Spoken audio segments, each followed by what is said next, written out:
A powerful spiritual force pulsates all around us, offering energy and meaning to our daily lives. If we can meet the challenge of this force, our lives will expand in joy, peace, and fulfillment.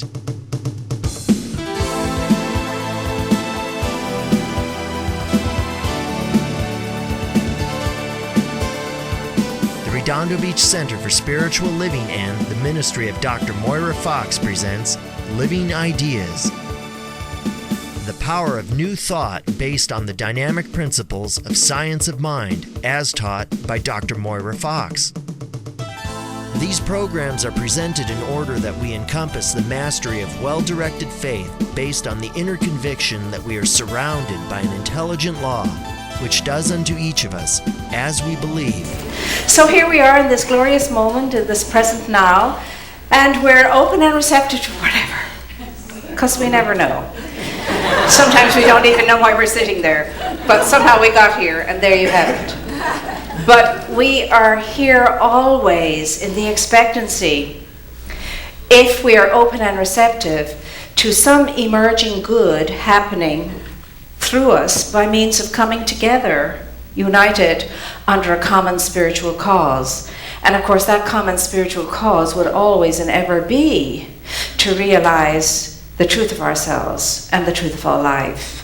So today we're looking at this thing called presence, and it conjures up different things in all of our minds. And indeed, if you go to the dictionary and look up presence, there are dozens and dozens of words that describe what presence is.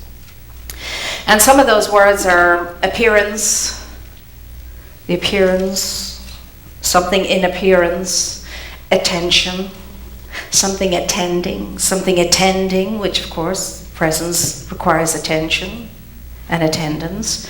We read things like aura, of course, energy, presence is energy. And we read things like charisma, essence, everyone has a charisma, an essence that is unique unto themselves, and company. And of course company implies that you're not alone. And then there's existence, pure beingness itself, and of course spirit, amongst many other words. But today I want to look at presence as life with capitals, L-I-F-E, life.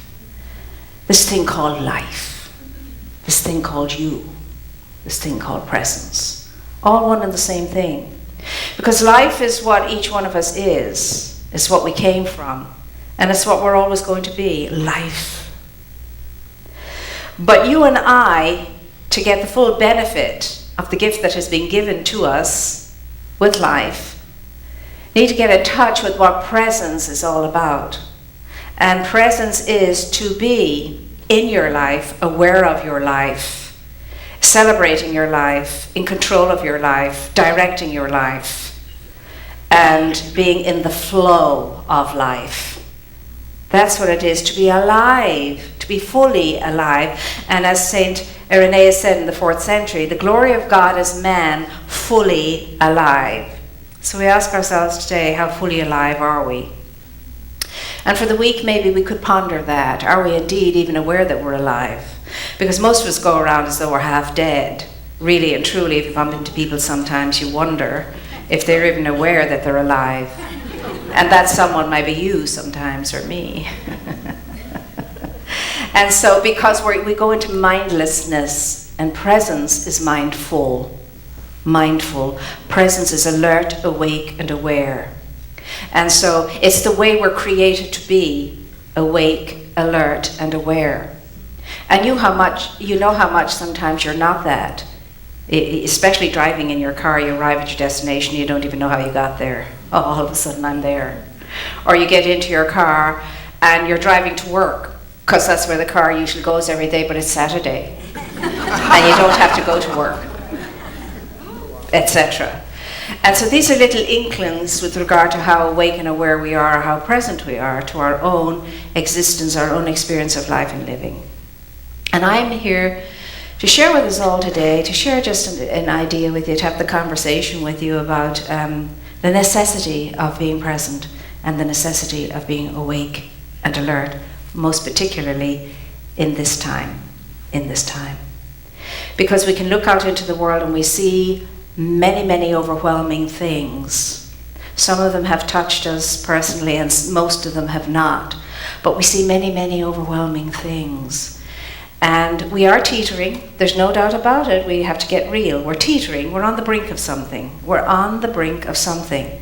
And we could fall back into the past and its mindless ways, or we could fall into the future with its infinite possibility of better ways. We can go either way. We don't know yet quite whether we're going to go this way or this way. It all depends. And what does it depend on? It depends on you, it depends on me being mindful. Just that quantum number, which may be a very small number, of individuals who are mindful enough to make sure that the movement is this way. That the movement is this way. But even if we go that way, it turns out in the end to be this way. Because all life is in progression. So even if the world goes to hell in a handbasket and we all go up together, you know what I mean? We'll all go on to a new and more advanced way of being and get the help we need for being a bit more mindful next experience of life and living. But I would rather not have it go that way. I would like to go this way. And so for that to happen, you and I have to radically wake up. Wake up, pay attention, focus, be present. Because only in that awareness, that radical awareness, can I be the truth of my being. And the truth of my being is to live as my divine self, to allow the humanity of me to come into perfect balance with the truth of me, which is the divinity of me. And the humanity of me is a minor part, in the sense that it is the delusional part. And I've got to take that and blend it perfectly well with the truth of me, which is the divinity of me. And when I come into perfect balance, my humanity and divinity, I am then consciously Christed, consciously in the Buddha mind, consciously enlightened. And that's for you and for me and for all of us. Life, life, life.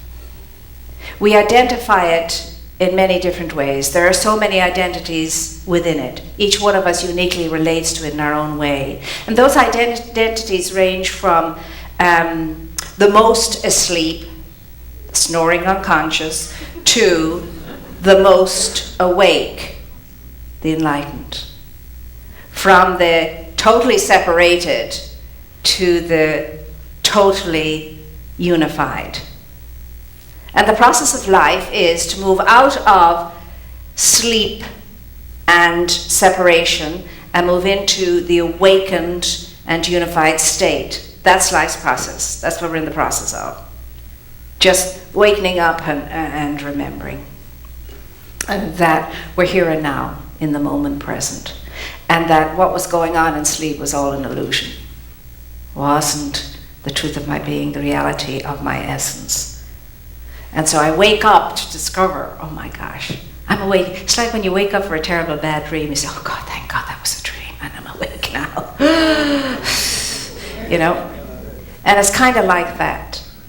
But we are in dire straits. And this is not to frighten us or scare us, because we will not be afraid. We will not be afraid. That's not what we're here to be, afraid. We will not be afraid. Whatever it just is, and we can manage it and handle it and come through it for the better if we are radically on purpose, and that means radically living from unconditional love and deep compassion. Deep compassion. And we lack that element in our loving at times, the deep compassion.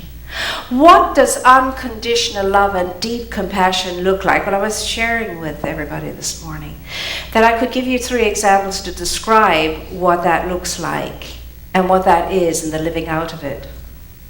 The first example is Lily. Lily, an amazing woman who had a transforming experience in Auschwitz. And she was the one there that shared every single day. Half of her food she gave away to the weakest and to the children. She cared for everybody. She comforted everybody. They knew that they could turn to her for whatever little bit of comfort they could get. She carried children to the gas chambers and she sung to them lullabies and soothing things as she handed them over.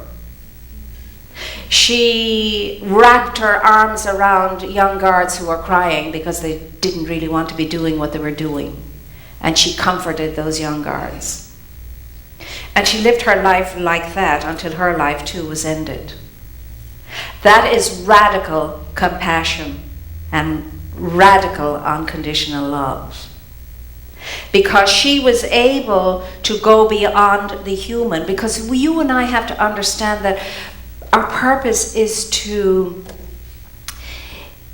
bring the sweetness of love to everything and everyone, and to serve lovingly humanity in the awareness that we are serving lovingly divinity. We have to see beyond the shell and the exterior and go to the truth of it, the heart of it, that within every individual is this glorious essence of the divine, undiminished, no matter how they behave themselves, no matter how we behave ourselves. And her story brings that out beautifully. It's like, as Rumi says, he says, love not man for the corn that is splattered with dirt. Love man for the golden cup that is hidden within the corn. And you have to look for what is hidden. And sometimes you have to look hard and long and deep to find it. But that's your task and that's mine. That's what we're tasked with. The next example is the example of the Dalai Lama. I don't know anybody on this planet who is more calm, more together, more peaceful, more joyous, more humorous, more in celebration of life and living, more welcoming than that man. And there he was in the middle of a huge meeting as he was initiating the gathering into the compassion of the Buddha mind. And there was great mirth and great joy and great humor and great laughter and great celebration as he did that. And then a monk rushed up to him, whispered something in his ear, and then all of a sudden, just after the world experiencing his great joy, because his joy ripples out into the world, he bows his head into his hands and he bursts into uncontrollable sobbing. And he sobs, and he sobs, and he sobs. And let me tell you, when a Dalai Lama sobs like that, the world feels that sadness and that sorrow. So when it had passed, he lifted his head and he said, I have just heard that the Chinese have tortured and killed 60 nuns and 120 monks. Let us pray for the Chinese. He didn't say let us pray for the monks and the nuns. He said let us pray for the Chinese. That's seeing the golden cup hidden in the corn. And the last example I will cite today is, of course, the wonderful Gandhi. The politician who became a saint. Anything is possible. The politician who became a saint. So when he was assassinated, when he was killed, with his last breath and his last bodily energy, he reached up, he grabbed the man's hand, he held the man's hand, and smilingly he said, Rama, Rama, which is the word for God. He sees the God in his assassin, and he's honoring the God in his assassin. That's radical unconditional love and forgiveness. Do you think that only Lily and the Dalai Lama and Gandhi are called to that kind of living? Absolutely not. You and I are called to it too. And we are called to it because we are equal to it. And if we were not equal to it, we wouldn't be called to it. So if you and I want to change this life and turn it around, the life in the world, I must first change this life and turn it around, or there will be no change. And it is not given to the leaders of the world, whether they're secular leaders or spiritual leaders, to do it. It is given to you, and it is given to me to do it. So what I have to understand about myself is this, that every time I go into forget myself, come out of presence and awareness, and go into anger, and out of that anger inflict pain or hurt upon another, do hurtful or painful things, then I am adding to the terror in life and living, the war in life and living. I may not have donned a murderous instrument and gone off to war, but in my own way I am adding to the pain, to the hurt, to the fracturing of the world. When I allow my anger to lash out and beat up and oppress and put down another. But I do that to myself most of all when I do that. Can it be controlled and disciplined? Yes, of course it can. But it requires me being present to the understanding that I can choose. I've been given the freedom to choose this day a blessing or a curse, a right or a wrong, a good or a not so good. It's given to me to choose, but I have to be mindful to choose. I have to be present, I have to be awake, I have to be alert, I have to be focused, because in my mindlessness I will forget and I will make the wrong decision. But everything is retrievable. It's all fixable. It's all mendable. It all can be turned around. And here's the beauty of that. Thank God it's out of my mindlessness that I have done the things that I desire not to do. Thank God it was in mindlessness. These are the mistakes that I have made. And we call these things mistakes, but that doesn't make them, light. There are all kinds of mistakes. There are serious mistakes and little mistakes. But I see mistakes now as learnings. They're learnings. Oh, I had that learning last week. Oh my gosh. You say to yourself instead of, oh, I made a really bad mistake last week. Oh, I had a learning last. I have an opportunity to grow and go forward. So you monitor yourself.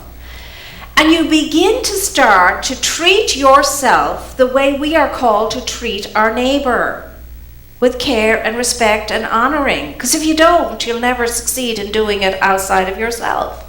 And the world will never change.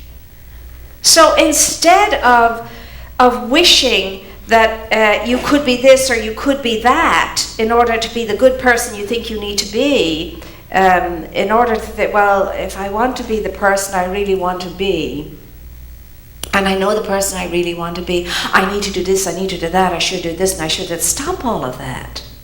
Stop all of that and be patient and kind with what is and what's going on, and embrace all of yourself with your fracturedness and bits and pieces and brokenness and all of that. You've got to love up on all of that and hold that closely to yourself and, pat it and say, it's going to be okay. We have the ability to mend all of this. It's all right, it's okay.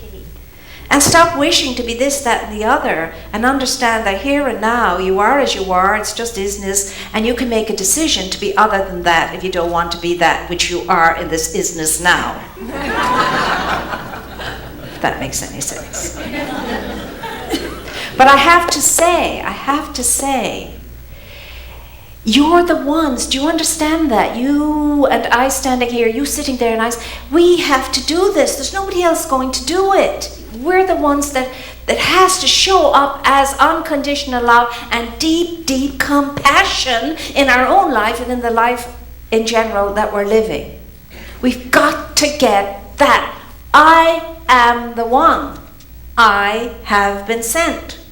You have to say to yourself, I'm the one, I've been sent to show up as the divinity that needs to be expressed in this world. No one else. And it doesn't matter how awful your circumstances may be at the moment. And somebody in this room may be in dire circumstances at the moment. I understand that. But this too is passing. And this does not have to maintain itself in your life and in your living. If you could stop all the angst and all the ifing and all the butting and all the shoulding and all the coulding and so on. Just be. Just give yourself a rest from that tyrannical mind and just simply breathe. Because when you're focusing on taking a deep breath, there's nothing else you can do except focus on taking a deep breath. That's all that's in your mind. I must take a deep breath. I'm breathing. You see. And that will give you a little pause so that you can, as my mother would say, collect your wits about you. And then make a decision. Make a decision.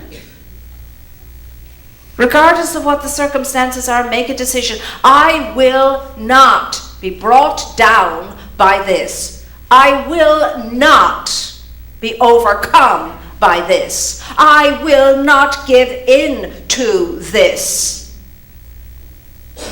I know that somehow or another good comes out of this. And that's how we need to approach life. And the only way I'm going to do that is if I stay in the moment now. Get out of yesterday, out of tomorrow, and stay in the moment now. And not even go to the end of the day, but be in the moment right here and right now, taking charge, taking control. Because why? I'm in the presence. What is the presence? Company. I'm not alone. And so I can rely upon that, and I can call upon that, and I can trust that. I can lean into that and know that help is at hand, because that divinity is a very real and present help. And that divinity is omni. It's omnipotent, it's omniscient, and it's omnipresent. It's all powerful, all knowing, and everywhere. There's no getting away from it, as the psalmist discovered in Psalm 139. Where can I go from your presence? And the answer came to him loud and clear. Nowhere. Because if I go up to the highest mountain, you were there. If I go to the deepest ocean, you were there. If I go into the deepest forest, you were there. If I go into the amazing desert, you are there. You are there. You are there. You are there. There's no getting away from you. You are there. And so you and I are here to be here. We are here to be here. We are here to be here now. We are here to be clear with regard to our task. Are you really aware of the crucial calling that is yours just now? Of the crucial ministry that is yours just now? Of the crucial awareness that you must have right now? And move out of whatever way you are or have been into radical love and compassion. Are you aware of that? Yes. Are you willing to participate in that? Yes. Mindfully. You know what that's going to entail? It's going to entail you being in your spiritual practice, which is your whole life. And it means taking upon yourself that spiritual practice, however that seems to you to be, whatever that is. And you know together we are one. Together we can do much more than as individuals. So we need to come together as often as we can show up so that we can keep each other in awareness, awake, nudge each other awake when we tend to fall asleep. And be that soothing balm in the world that the world needs right now. We are knowing together that the change that is at hand is amazingly wonderful and not cataclysmic. That's what we are knowing together as one. And we are agreeing now, as a group, as a spiritual community, to be a participant at the level of radical presence, wakefulness, alertness, aware, so that it can be said of us, he, she neither slumbers nor sleeps, that guards divinity, that serves humanity and the divinity in it, never slumbering and never sleeping, but remaining awake. I am knowing, and let us each one know this. Right here and right now, I'm ready. I am ready to move out of all of that which has been holding me and stopping me and blocking me from entering in to the greatness of my being, the divinity of my being. I'm ready now to move into that deep awareness of the celebratoriness of life. I am ready now to show up as a healing, soothing balm wherever I am, as the light in the darkness, as the leaven in the community, as the best that I can be. And I know that I'm accompanied. I know that the environment I live and move and have my being in is always watching, guiding, guarding, protecting, and leading me forward safely and securely along the path of my unfoldment into radical expression of unconditional love and compassion. This is what I'm knowing now. I'm knowing it, I'm allowing it, I'm accepting it, I'm receiving it, I'm inviting it. And every aspect of my being is saying yes to it, and so it is.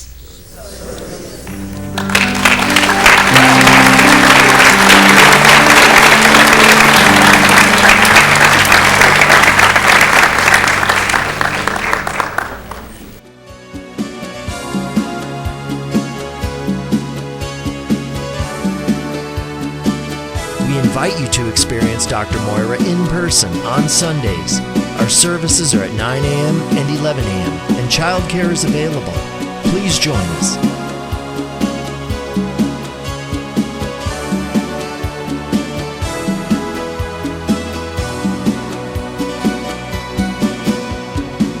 If you enjoy these messages and would like to make a donation to our center, please visit our website at redondocrs.org. Thank you for your support of this ministry.